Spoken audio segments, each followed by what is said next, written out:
Hey everybody, it's Glenn, back in this video and continuing the countdown to the Wolverine movie, and judging by the trailer it's going to be jam-packed with ninja action, so I've selected this figure to review for you. It's the X-Men Classics Ninja Strike Wolverine. So let's get our ninja on. Here's a closer look at him in packaging. This figure is from the 2005 X-Men Classics line, which was released around the time of the third X-Men movie, The Last Stand. Not much on the packaging back, largely just the instructions and corporate guff. Now, I'm never one for gimmick figures, Scuba Spider-Man and all that garbage. Give me the straight up comic accurate figure, not what some 50-year-old toy exec thinks a kid would find exciting. Yet this is one of the very few figures I do make an exception for, as it makes sense. Wolverine has ninja training. I don't think the costume itself is comic accurate. If I'm mistaken, let me know in the comments below, but it's pretty cool. And as for the face, it has one of the best Wolverine face sculpts I've seen, capturing Wolvie at his chiseled best.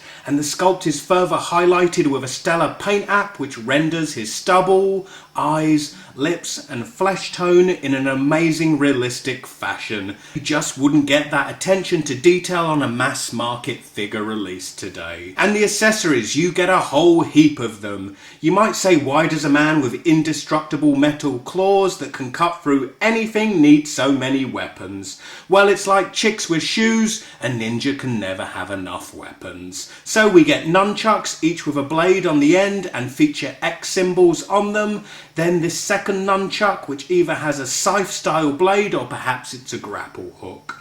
A knife which has a nice serrated detailed edge. This fits in his hip sheath. Then finally the sword that fits in a sheath on the figure's back. And a nice detail with the sword is that it's triple bladed, so conceptually fits with Wolverine's claws. The downside to the sword is that out of the packaging, the plastic of the blades is all bent out of shape, so you do need to apply some heat to straighten them out. If you've bought almost any Wolverine figure over the years, you'll know his claws tend to come the same way. In terms of scale, he measures 6 inches tall, and really that's far too lofty for Wolverine, who is always depicted as being a short, stocky guy. Here's the Marvel Legends astonishing X-Men Wolverine from the Apocalypse series, which in terms of 6-inch scale is a much more appropriate height for the character. I'll quickly go over the figure's articulation. He rotates at the neck, doesn't look up but looks down a decent amount.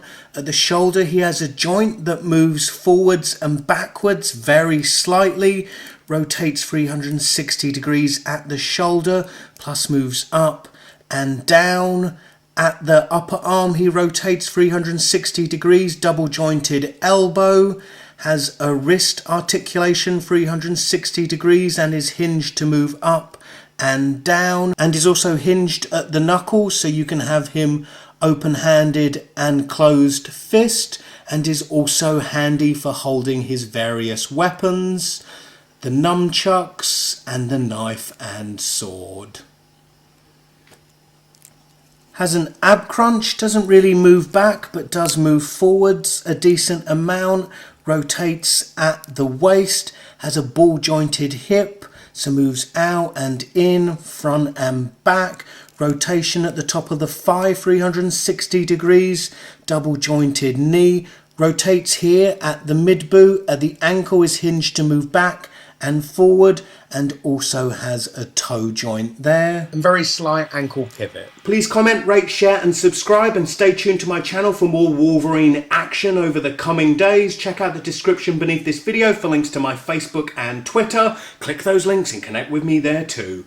Bye.